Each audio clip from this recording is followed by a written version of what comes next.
Hello and welcome to the Southern IPM Center 2015 Enhancement Grants Request for Applications webinar. I'm Joe LaForest. I'm co-director of the center. We'll now switch over to Jim Van Kirk, who is going to be giving the details of the RFA. So the IPM Enhancement Grants have been around in this region at least since 2003 when the Southern IPM Center came to North Carolina State University. We usually spend about half of our discretionary funds, in other words, after the indirect is taken off of our main grant, usually about half of what's left goes out in IPM enhancement grants.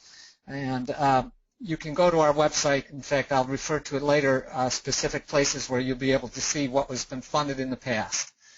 This year's proposal, or RFA, in some ways is very similar to previous years. We're going to have similar project types. Similar amounts of money, those kind of things, but in one or two key ways is quite a bit different from last year's, and that's why I'm glad that so many people have signed up for this webinar. So we'll try to hit the highlights of both. I'm essentially going to just work my way through the RFA, and also we'll go into the online submission system, particularly for those of you who have not submitted in the past. That submission system will be new to you, and it might save you a little bit of hassle when you finally get there. So, starting from top to bottom, presumably you already have this RFA. If not, you can download it from our website. It's right on the front page. Just look for IPM Enhancement Grants, and after a few clicks, you'll be able to get to this RFA. It comes in a Word version and a PDF version. I'm going to be using the PDF. I do want to emphasize that everything that we fund and everything that we do, the top priority for us is to address our mission, which in short is to foster the development and adoption of integrated pest management in ways that generate economic, environmental, and human health benefits. You might put the word impact in there as well as benefit. So bottom line, we are not going to fund something that is that doesn't really do IPM. And we're not going to fund anything that doesn't really at least promise to contribute to human health, economic, and environmental benefits. I will come back. You'll see me skipping through some parts here. I'm going to try to highlight these in a logical order for discussion, but it may not be the same logical order in which the RFA was written. So I'm going to be doing a little bit of skipping, but you'll see these little post-it notes, and I'll do a little bit of highlighting. But if you have the RFA in front of you, you can follow along if you choose to, or you can come back later, or come back and watch the whole recording again. Okay, so eligibility. 3 key points about eligibility that I wanted to make. First of all, there was a time in the past when you needed to work at a land-grant university to be eligible for these grants. That's no longer the case. It's pretty much wide-open eligibility. As listed here, can even be businesses and NGOs, other universities, etc. However, the primary project director, the person with whom we would make a contract if you're successful, must be located in the southern region. Southern region is 13 states and 2 territories as defined here. Basically, we're talking about south of the Ohio River, including and west to include Oklahoma and Texas, and also including the 2 U.S. Virgin Islands and Puerto Rico, the 2 territories. In the RFA, we talk about states mostly, except in this one sentence. Whenever we talk about states for the purpose of the RFA, we're also talking about those 2 territories. If you have a collaborator who's from a different region, and you could even have a sub-award going to a different region, those are acceptable. However, the primary award and the project director must be in one of these states or territories. We've tried to put a little muscle behind the reporting requirement in the last few years. If you apply for this RFA, and if you have ever been funded before, your reports need to be up to date in our system. you can go to, there's a link here. You can go and look yourself up. You can just go to our homepage and look under what projects have we funded. And if you find your name as a PD and you see that there have been no results reported, you might be in trouble there. The wording of this RFA is you're still allowed to submit a proposal even if your project reports are not up to date. However, you will not be funded unless those reports are up to date. And you can contact Joe or myself or Dinesh Seth Carley if you're in that situation and you need to know how to move forward with that. Anybody want to raise their, if there are no hands raised, I'll assume we're okay on that section and move on. Okay, I'm going to skip down. The submission deadline, it should be clear throughout the RFA and on the web page and in several other places. It's 5 p.m. Eastern Time, Friday, January 16th. That's proposal in our online submission system with the final submission button pressed. The only exceptions to that will be if something happens to our system and it's our fault that you can't put it in. But if our system's working on that last day, which it almost always is, and if you call at 6 p.m. and say, I'm sorry, something happened, I couldn't get my administrator to approve this or whatever it is, you're out of luck. Unfortunately, competitions are tight. And about the easiest way to make a choice in a competition is to rule out the people who can't meet the deadlines and follow the format rules and things like that. So again, though, if there's something that's happened that was our fault, then we might consider making a change there. Project types, as I mentioned, very similar to last year. We have essentially 1, 2, 3, 4, depending on how you divide them, 4 or 5 project types, which I'll go through right now. First of all, we have IPM documents. Now, these are not just any old IPM documents. These are a specific set of IPM documents, which are crop profiles, pest management strategic plans, or updates of IPM priorities. You can go to the website and look at what these things are if you don't know what they are. Anybody who submits a proposal needs to agree to follow our standards, national standards, both for format and for content. I'll come back to these in a little bit about which crop profiles and which PMSPs we might be willing to fund. There are online instructions that detail what these things look like, as shown here. And I'm not going to say too much more about them.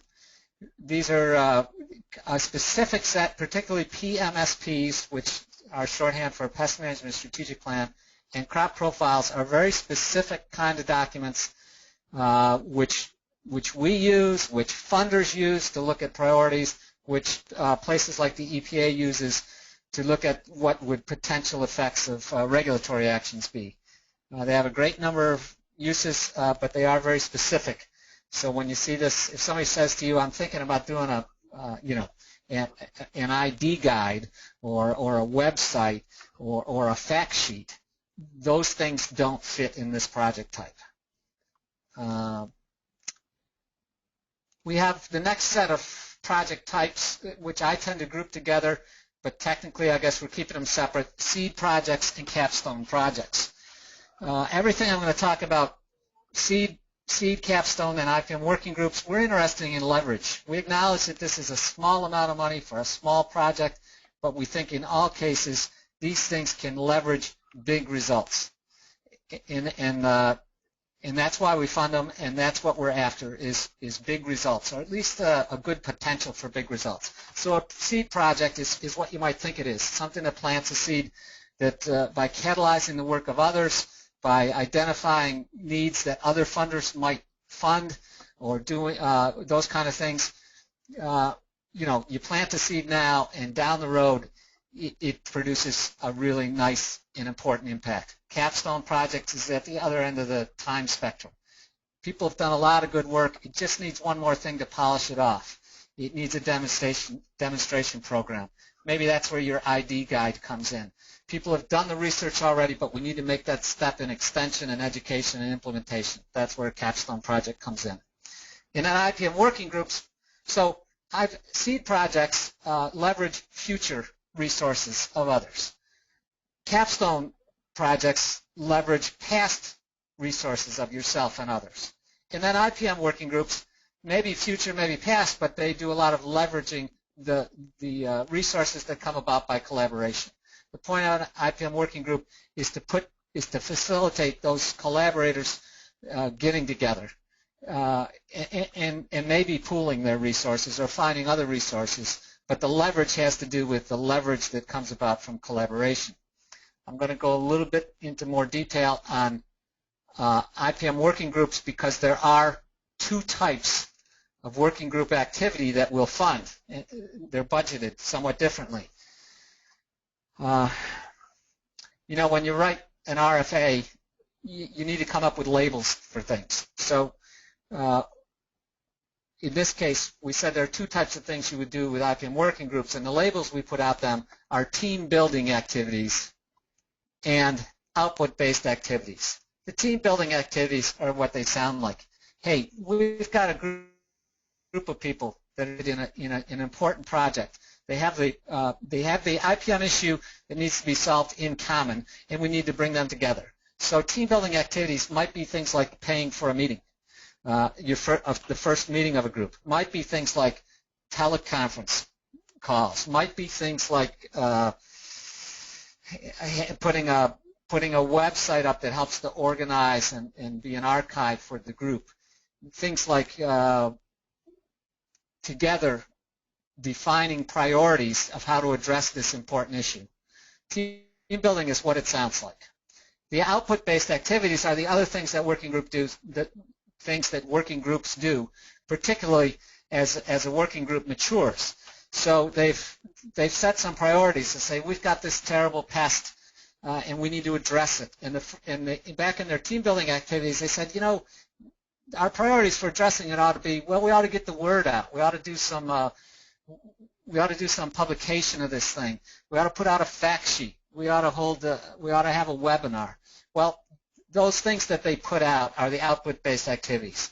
Think of it products or outputs, activities that happen after the team has said, okay, let's be a team, let's put on a show. Then what do? Those are output-based activities, and those things are more expensive generally, and we're willing to pay more for them. So I'm going to skip down to this table here. Basically, you can see there's a matrix. If you're a new team, if you're a new working group, you could get money just to form the working group, just to say, hey, I think we've got something in common. Let's get together and let's at least define some priorities. In which case, you could put in for just a very small grant just to support team building. On the other hand, if you have a long-term existing working group and you say we want to put out an output that has a budget related to it. Let's say we want to do a series of 10 on-farm demonstrations from across the region, and we need to support. We need to have coffee and donuts at every one of those things, and we need to have signs showing what our plots are, and we need to have handouts, and it's going to add up. For those kind of activities, you can propose up to $30,000. It's possible, for whether you're new or whether you're an existing working group, that you might say we need to do some of both. We need to do some team building, and we want to do some output-based. In which case, you could make the case for up to $40,000, a sort of combination. And I will tell you that we did fund one of these $40,000 combinations last year. It was a fairly new working group around a new issue. So they needed to do some team building, but they also already had products and outputs in mind that they wanted to do. So they justified a $40,000 budget. Now, new or existing, if you're a brand new working group, we kind of said, gee, we're not interested in funding you to go straight to an output. If you're going to call yourself a working group and you're going to go straight to outputs and you haven't done any team building activities, maybe that's not such a good idea. Similarly, if you're an existing working group, we're not interested in funding you just to get together and meet and exchange ideas. As valuable as that might be, you should get your funding from elsewhere for that. So if you've been around for a while, if you've been previously funded by us or otherwise funded, or whether or not you're funded and it's an existing working group, you might not want to. We might not be interested in giving you money just for team building activities. There's a little bit of play there, and you can make the case as a PD. You could say, look, this has been a long-time working group, but we've always depended on such and such funding, which is the only way we could get together, and that funding has now disappeared. Could we please have money for team building activities? Yes, maybe you can, depending on how the panel views it. So there's a little bit of wiggle room there. Questions in the form of raising your hand or typing a question? It's been pretty silent with hand raising and questions. Currently, everyone seems to have everything that you've said committed to memory and understood. All right. With that having been said, I'm going to switch to a web page here. Matt Chappell says you're doing a great job. Oh, thank you. So one of the things we do, which it's in tandem with our grants program, but we also do it outside our grants program, particularly since Joe and the Bugwood Group have come on as official partners. We provide a lot of kind of IT support,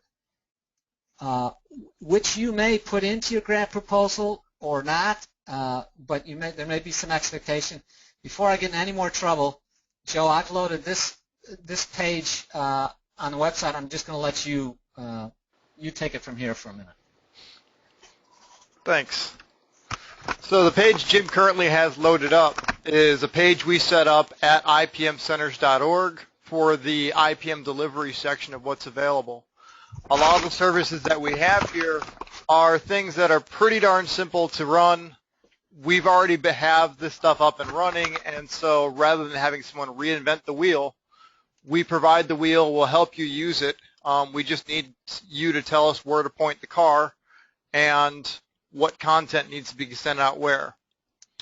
So the different options that we have available here are, some of these are actual services that we have already acquired, such as MailChimp for sending out electronic newsletters and tracking user engagement.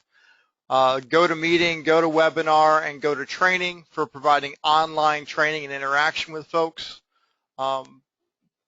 based on different types of ways you want to interact with them. If Jim can scroll down a little bit on that for me. So there's GoToWebinar, GoToTraining. We have Basecamp, which we're using for project management, helps organize people and keeps things together. And then we've got a variety of other services that we've been providing from the Southern IPM Center for smartphone app development, mapping, image sets, getting content together and delivering that content out to different individuals that may want it. We also provide consulting on different technology and solutions that may work for your project. Not that we may necessarily be the ones to do it, but we can be a sounding board to talk about issues of sustainability, what technology is appropriate, and possibly also what other groups are currently doing that so that you could know how to better leverage what's already available. So most of the funding goes into getting new content out there and using what already exists to its furthest extent, rather than having to build new systems when there may be something out there that's already in existence. Are there any questions or that anyone has on that? You can raise your hand. I have a question. When you say consulting, from Gene Haley, when you say consulting, does that mean you will be charging for your soundboard service? No. It is literally someone calling me up and us just batting around ideas of what they could be doing, what they're looking at, how they want to reach their audiences, how we track it. It's no fees involved, no funds from the grants at all. All the services listed here are free. They are part of what the Southern IPM Center is providing for IT infrastructure. It's kind of cruel to expect biologists to figure out technology. We'd rather have the biologists handle biology and let some IT geeks actually make sure everything's up and running for you. Any other questions? Steve Authors has his hand up. Steve, I'm going to unmute your line. You're unmuted. Go ahead. Okay, I was looking where I could type. Oh. Yeah. So the IT support programs you were just talking about, do they fit under any of the programs that Jim was talking about earlier? I didn't quite get that link. They fit into any of the programs. So if you're looking at a seed or capstone project, it may be possible that you need images to go into something, or technology to map where the occurrence of a new species is, or you're putting together a content management system for something, or you're just trying to reach people through newsletters. Any way that you want to be using technology to meet any of the goals would apply. We're not going to necessarily specify where that tool gets used in what project, but these are tools that are available for use. So I think what might be behind the question is this idea of how do I budget that, which I want to make a more general statement, which is that this idea that we provide technological support while we are also a potential funder for you puts us in a kind of strange situation, almost a conflict of interest situation. So on the one hand, I want to reassure any potential project proposer, whether or not you have talked to us won't influence the panel of whether or not you get funded. But historically, this goes back to websites. Remember when everybody wanted to do a website, maybe back in, say, the mid to late 90s? Everybody said, oh, this web thing is the new thing and we'll do it. Well, centers were doing websites and serving websites then, and had people in an analogous position to Joe who could do websites. And we'd get proposals that said, we want to do a website and we're going to pay, Acme Website Development $20,000 to do this for us. So and now the same thing maybe applies to apps. Everybody wants to do an app. We can do apps pretty well. We may or may not be able to do the app that you want, given your content expertise and our resources. But we at least want you to call up and say, hey, this is what I need. Now, if you have a great app development shop already down the hall from you, and those are the guys you want to use, you're not going to be penalized for that. And you may even have in your proposal, we need to pay those guys. But this is where the discomfort comes in for me, being on the one hand a funder, on the other hand somebody who's supposed to help people get things done. The more people that do good things cheaply, the more money we have to hand out for more projects. But so I think what we've written in the RFA is, look, if you're thinking about this stuff, give Joe a call. If you've already got it handled and you've got good reasons for it, I would advise you to write that into your proposal. Say, here's how we're going to do it, and here's why we're choosing these people instead of Southern IPM Center. And at some point, maybe soon, somebody's going to call us up, and we're going to say, sorry, we're already loaded we're out of bandwidth to do this. In which case, it'd be a different situation. At this point, so far, Joe pretty much says yes to everything, and he hasn't dropped the ball yet. So I don't know. Does that help or hinder? No, that's great. Appreciate the clarification there. Thanks, Jim. So you can look back at this page. This is on way back in page 2. Kind of how we dealt with in the RFA is just these 2 paragraphs about technological support.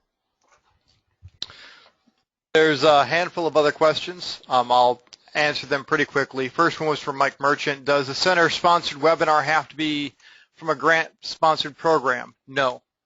The services of the webinars that we're doing are available to anyone that wants to use them in the country. So as long as we can keep the timing conflicts to a minimum between people wanting to use it, that is available regardless of whether or not it's part of this program or any other or wherever the funds came from. We offered it merely as one of the tools in the package to make people think about it. Question from Matt Chappell. Let's take the MailChimp, for example, that our IT folks could set it up and then the PDs could run it and maintain it in the long term. Are you on the right track? We would set it up.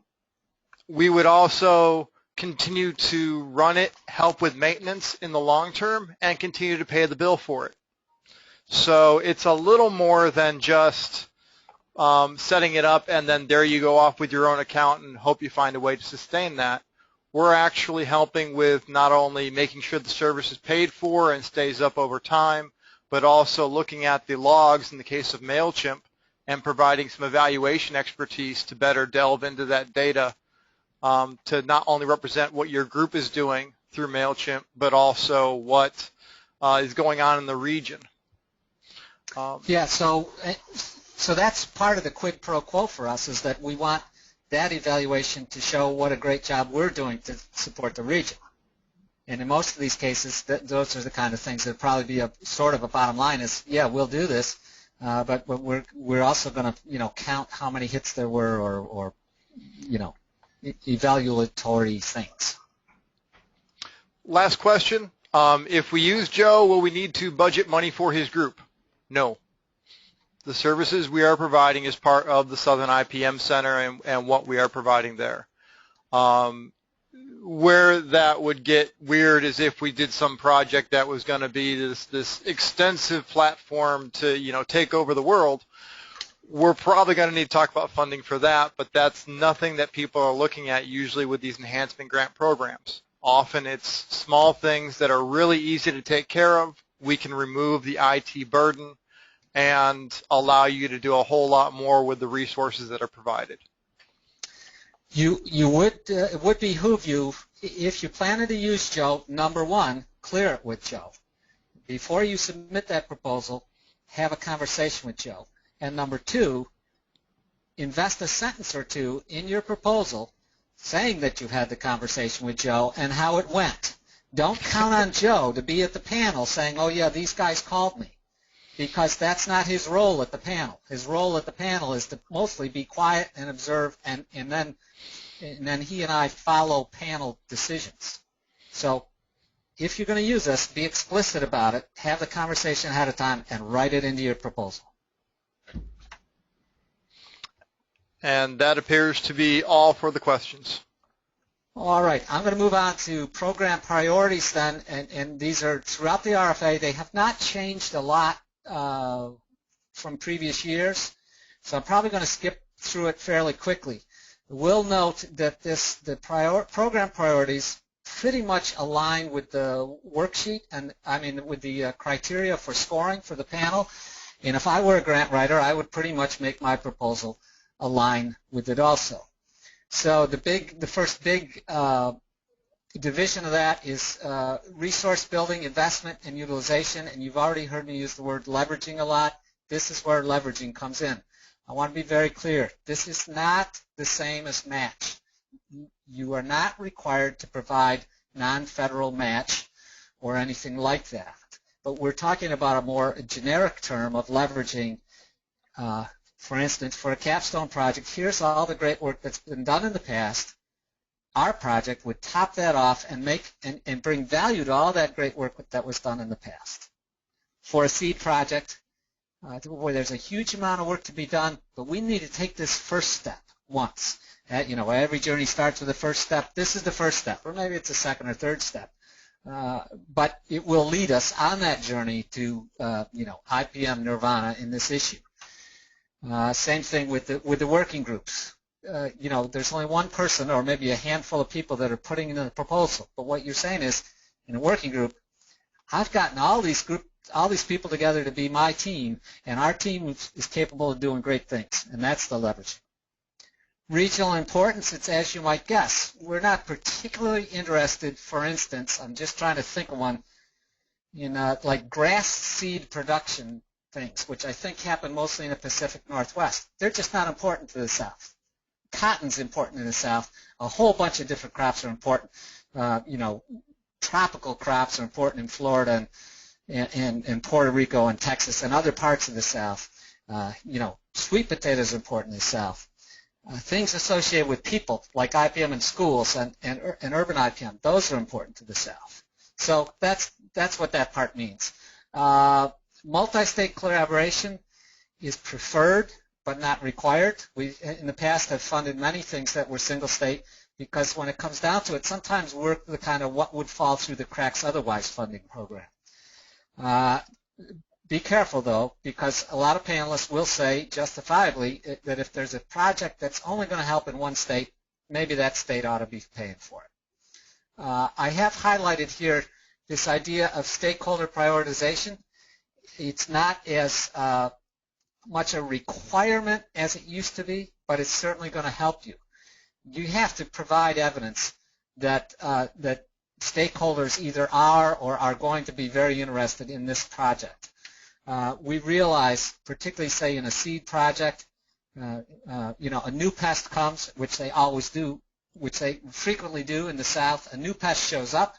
Maybe you're dealing with the pest of the month, and there just hadn't been a chance for a lot of stakeholders to put out stakeholder priorities or do a PMSP yet. So they're hard to identify, but you can still make the case that this fits there. You can make the case with stakeholder participation.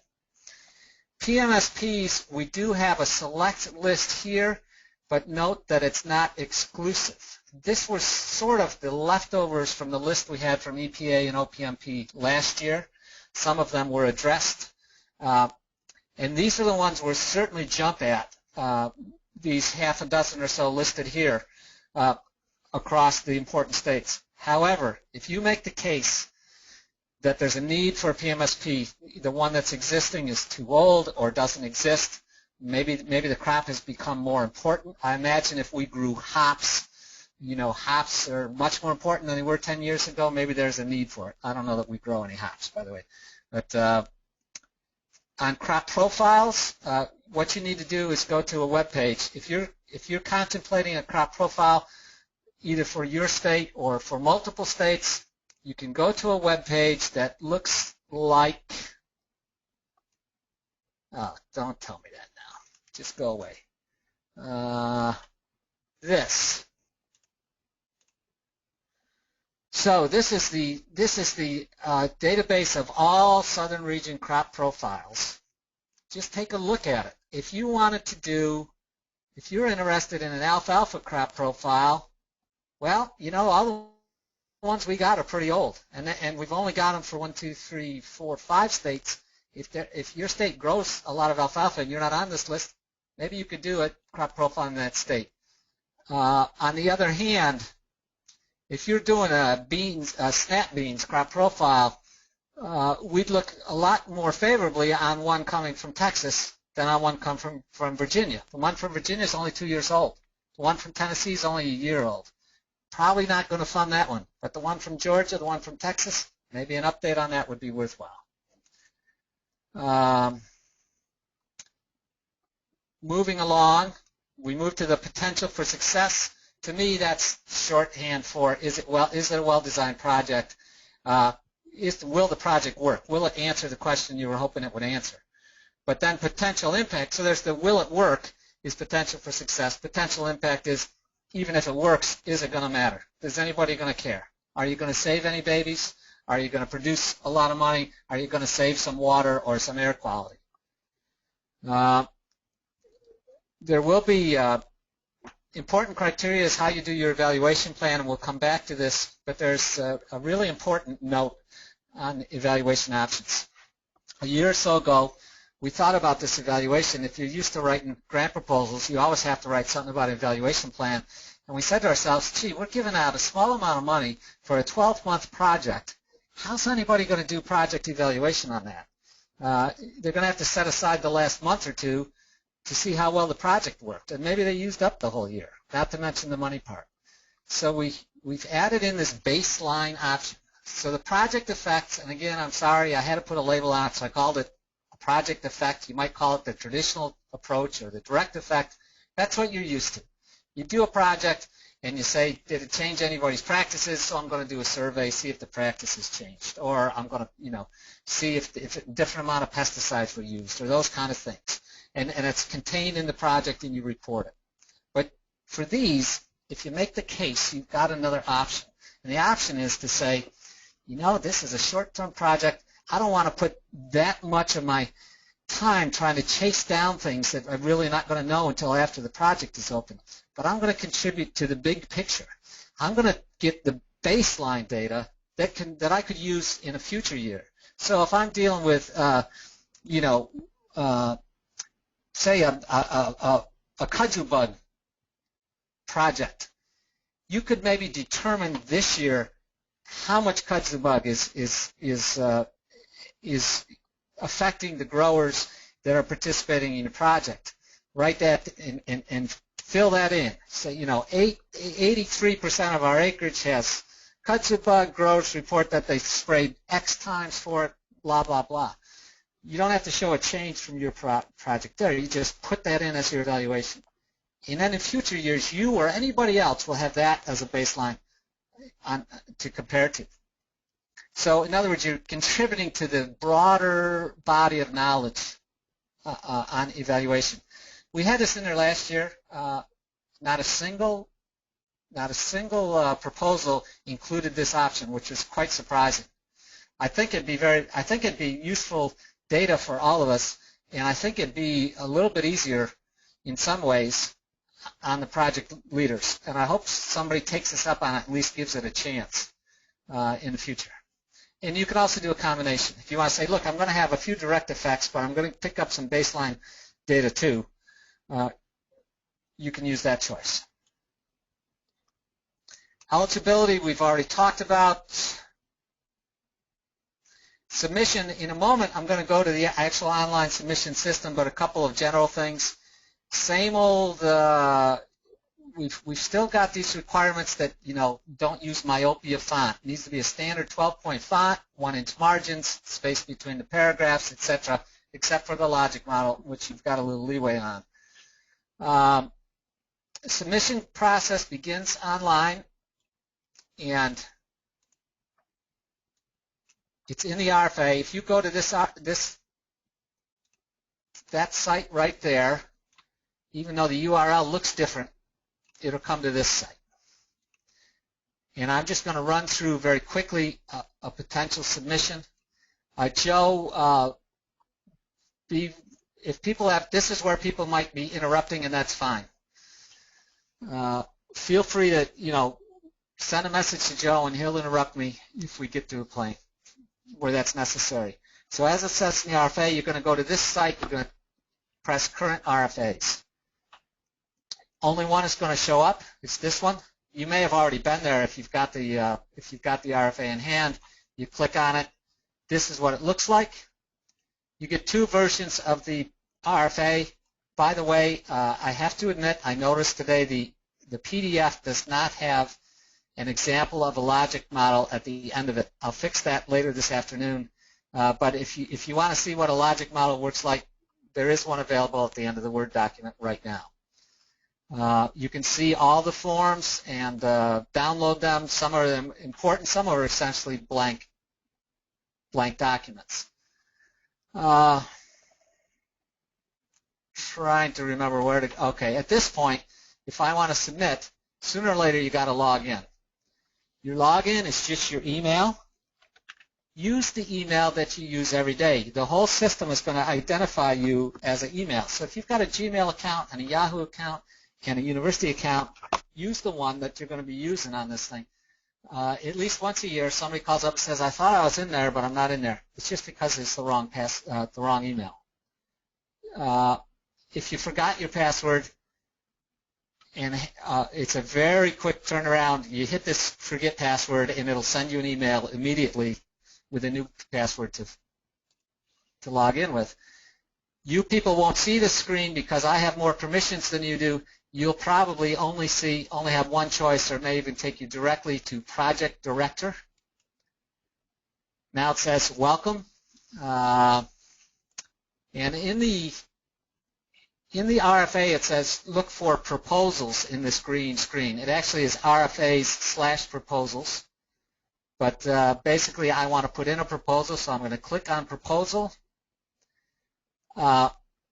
And in preparation for this, I started a dummy proposal. So I'm not sure exactly what this page would look like. I have continued submission. Probably you would have someplace in here, do you want to start a submission? Should be pretty intuitive. You just move along with it. The very first thing you're going to see, it's going to ask you to enter proposal data. And again, this screen probably looks just a tad different than what you'll see because I've already started one. If you start one and then put it away for a day and come back, this is what your screen would look like. This, I think, is the only online form. All the rest of the forms are you download them, you fill them in, you save them, you send them back in. But there is this one online form. I filled in a couple things. I'm in North Carolina. You have to fill this one in. Anything with an asterisk must be filled in. Other things can wait or maybe don't exist. So if I had cooperating states, if I was going to do this, if Joe LaForest was on this proposal with me, I would fill in Georgia. And if it was, and if, say, somebody from Florida was also with us, I could fill in Florida. I'm trying to figure out which. You have a control key option, something like that. Title proposal, I've already typed this in, but just type in your title. You can come back later and change those things. You can, and then you can request dollars. If at some point you play with your budget and you find out it's different, you can use this little box to change your dollars, or you can just retype them. A couple things are optional. It'd be great to have them. If you want to type in kudzu bug or the Latin title or whatever it is. Area of emphasis might be, say, IPM in schools. Site commodity would be things like cotton, tobacco, sweet potato, whatever. Proposal summary is required field. You must put a placeholder in here, but I recommend that you just put a placeholder in here. And that'll be obvious why in a minute. This needs the proposal, proposal summary, yes, put in a placeholder, it doesn't need to match. The objectives, you also need a placeholder, but they have to match the objectives that are found in the narrative. So this is my placeholder, save proposal data. Again, if I wanted to, this is the point I said, well, I'm going to have LaForest and somebody from Florida. This is where I would select them or add them. I continue along, which, by the way, now I can always go back and edit proposal data if I want to. You see that these other states have shown up. I guess I got Alaska in there by mistake, but I'm not going to change it now. So I'll just keep moving along. I'm not going to go through every form, but there are a couple of the forms that are important. So the next one, there's a cover form. It'll look very familiar to you. It's like the old SF424 forms. It's where the authorized your AOR has to check the box. We are no longer requiring that the AOR send us a separate fax. We check the box. We trust you that you didn't just do this on your own. And ultimately, the contract, if you're successful, is going to be with your institution. So the AR is going to see this. Required logic model. Rather than downloading this, I've already saved one. And I'm just going to open it up now. If you downloaded your forms earlier today, this might have said optional logic model. I corrected that. It is required. It's not optional. And this is the most basic of logic models. This is a real change for us to put the logic model up front. I'd encourage you to, if you're writing a proposal, to think about doing the logic model first. It's in many ways, it's just a reiteration of your proposal with a more visual. It's like a visual strategic map of your proposal, of a visual overview. I think that people that do them well end up writing better proposals, and this is from experience both as a panel manager and as a panelist. In the last few years, when we've been required to do logic models, it's really easy to tell the people who get it from the people who don't on logic models. And generally, the people who get it end up writing a very easy to understand, very clear proposal, which, believe it or not, those proposals are a step up on all the rest in the competition. It makes it so easy for a panelist to understand what you're trying to do. And once you have that ease of understanding, that panelist is more likely to be on your side. We work from the right-hand side in usually, and this is how it's discussed in the RFA. But every proposal we fund needs to define at least one long-term outcome. It's not an outcome necessarily with these grants that you're going to accomplish. It's an outcome you're going to contribute to. So it might be as grand as decreased mortality of children in the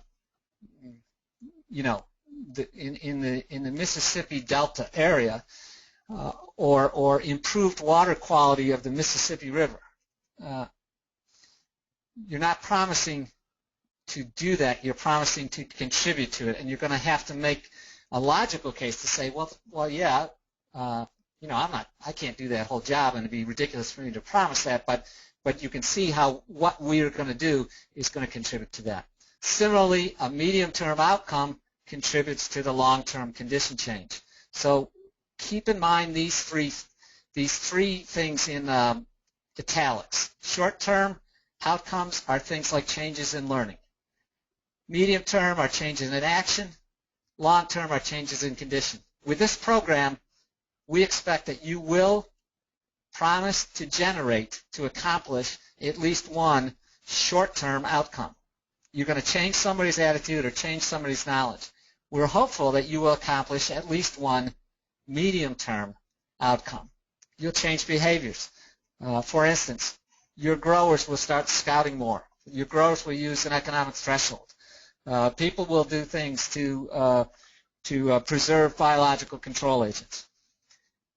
It's unlikely that you will accomplish a condition change, but you may, and you must link your short-term and your medium-term to the long-term outcome you're after. If you're not after a long-term outcome, what's the point? The other highlight I want to put in here, and this is different, I think, from most logic models, we make it clear in the RFA, there are two parts to the inputs. The inputs are things that you need, which you could think of as the budget for this proposal. But there are also leveraged inputs. There are, for capstone projects, all the work that's been done in the past, which you can describe in a sentence or two. There are for seed, and this may be the easiest one to think of is with working groups. There are all those other people that are going to be part of your working group that are going to be contributing their own time and resources. We do have a question from the audience. Shoot. And related to evaluation, there was mention of an evaluation specialist before, but they didn't really describe the services of that evaluation specialist. So what would an evaluation specialist bring in terms of support for the projects?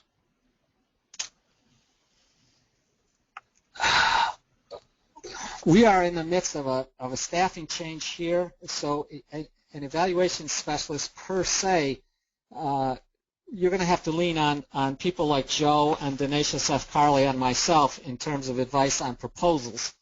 And we're willing to talk with you about proposal ideas and logic models and so forth. Advice on the project, once finished, would be, and I'm going to ask Gene Haley to jump in here if I miss something, but basically an evaluation specialist should help you start to finish on with ideas of how could we measure that thing. For instance, if you promise a short-term change in awareness, you may do it through you may do a little survey of growers in your area or participants in your program.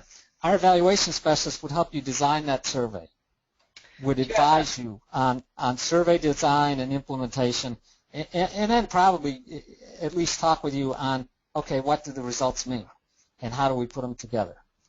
Yeah, Jim, those kind of support.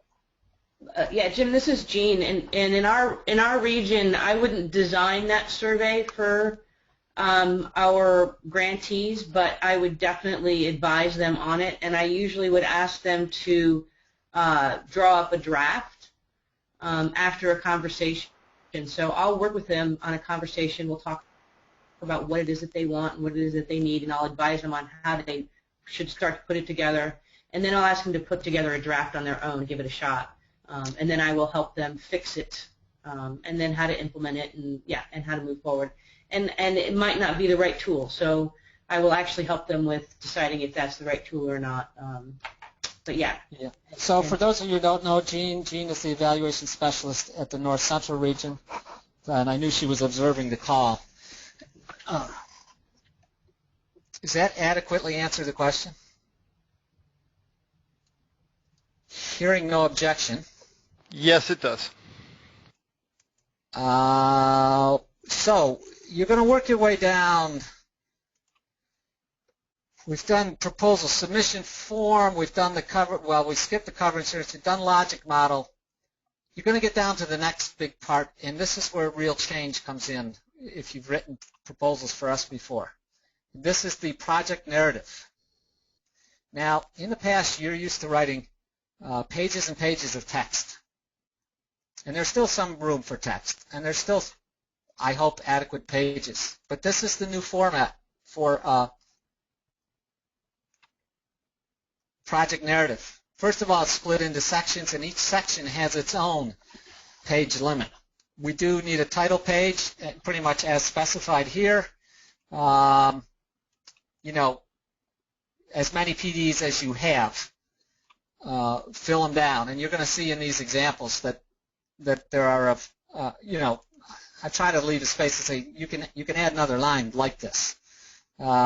We do need the project type specified, and then you go to section 2, which is the problem and justification. You got 2 pages to tell us what the deal is. You know, why did you come up with this plan in response to what situation? So we've put in some direction there. You know, overview of the situation. The such and such bug is new to our area. We expect it to cause massive damage. The crop is so important, etc.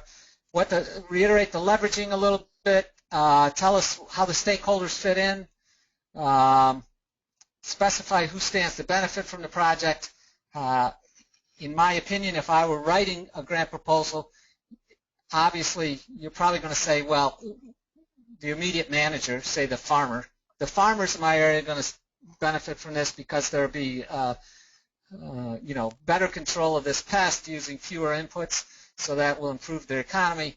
But I would be thinking, are there other impacts there that you could link to? The farmer's human health may or may not be improved in an IPM and school project because we expect to have fewer allergens from the vermin that were there.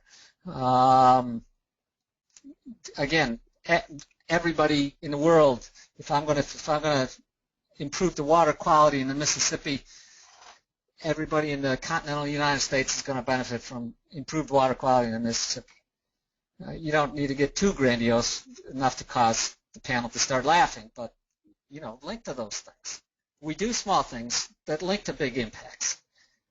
This is, of course, in Part 5, the IPM documents can kind of skip all this, the first 4. Because if you're doing a pest management strategic plan, and if you're doing crop profiles, the funding agencies, Southern IPM Center, and our funder, USDA NIFA, have said these things are important. You don't have to justify them, just IPM documents, but you do have to say, why are we choosing these particular IPM documents, Part 5.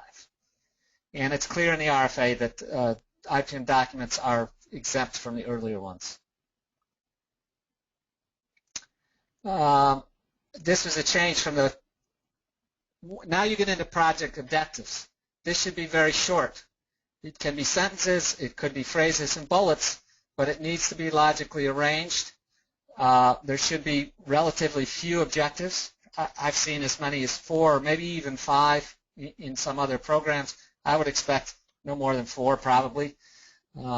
Otherwise, maybe you have more than one project. This small change right here I just made before. The example that's in the system just says objective 1 again, but obviously be objective 1, objective 2, objective 3, etc. And all you need to do is talk about, here's the long-term outcome that this objective will address. Here's the medium-term outcome or outcomes, and here are the short-term outcome or outcomes. You're going to probably number these things because these are going to carry forward. After you do, now that's the place where you might be uncomfortable. You used to write a paragraph or a page about every one of these objectives. Now we're asking you to write 1, A, B, C.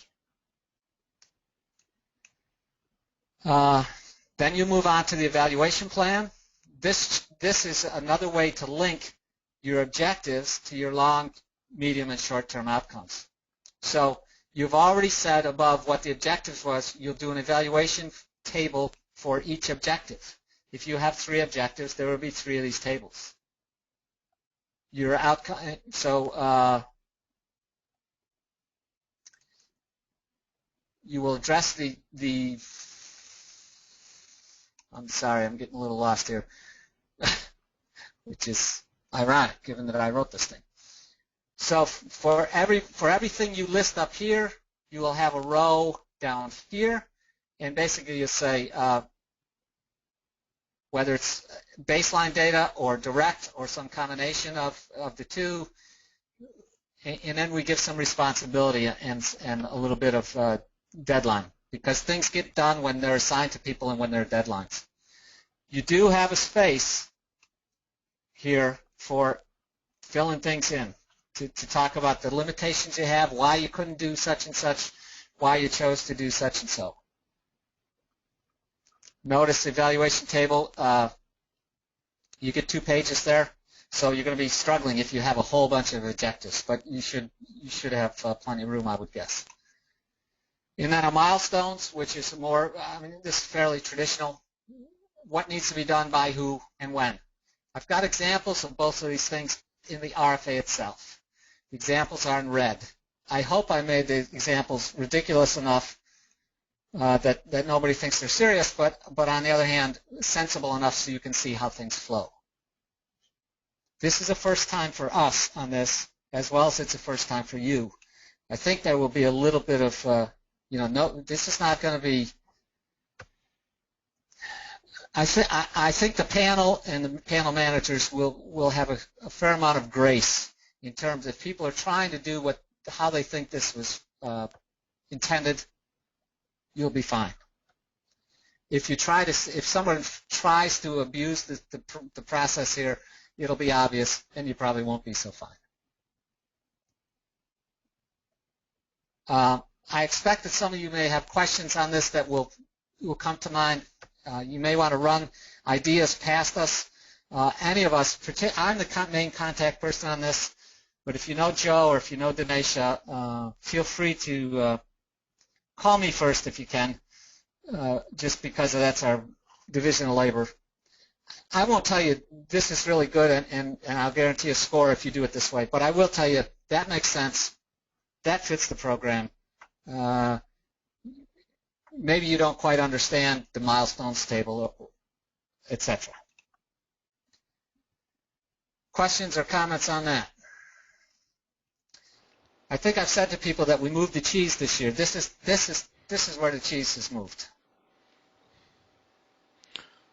So far, no questions, no hands up. Okay. Moving along, just down, I'm not going to, as I mentioned, I'm not going to mention every form, but there are a few things I want to mention. Budget form, I think I'll skip, I could show that to you, but I'm not going to. The important point is it's an Excel file. Save it as an Excel file. The system will not allow you to send it in as a PDF, but it's got the math already done. If you're including computation of indirect costs. If you have a special case, I don't know if there's anybody on here from Tennessee. Tennessee always has lower indirect costs. If that's the case, feel free to adjust the computation. We do have a couple questions coming in. The template that you're using, is that available for everyone to use? Yes, it's in that list of forms. It looks like this. I think she was actually referring to the previous templates for the objectives, outcomes, and all of that. That was also what I was showing you was the actual form that you will download. This form. I downloaded it before the call today. All right, that's answered. You had another question or no?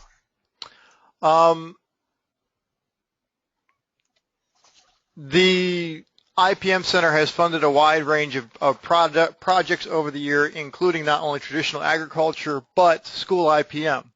Are school IPM and other urban-related pest problems still part of this RFA?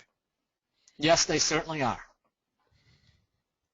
Essentially anything that's not excluded, explicitly excluded in the RFA, of which I don't think there is anything, is accepted. Budget narrative needs to match the budget, needs to correspond to the budget Excel form. The Excel form has broad lines. For instance, travel. You're going to say, we need travel, and it's just going to say $5,000. The point of the budget narrative is, number one, it should have a line saying travel. It should say $5,000, but then it should have a paragraph or a few lines saying we expect to travel, that we need to take once a week. We need to visit 5 farms, and it's cost, and we get it, and we travel 137 miles at a rental rate of 45 cents a mile. So that adds up, and in the end, and we need to take 2 trips and stay overnight at a hotel, and every one of those overnight hotel trips between hotel and per diem costs us, estimate $300 a trip, and it all adds up to the $1,000 that you put in there, the $5,000.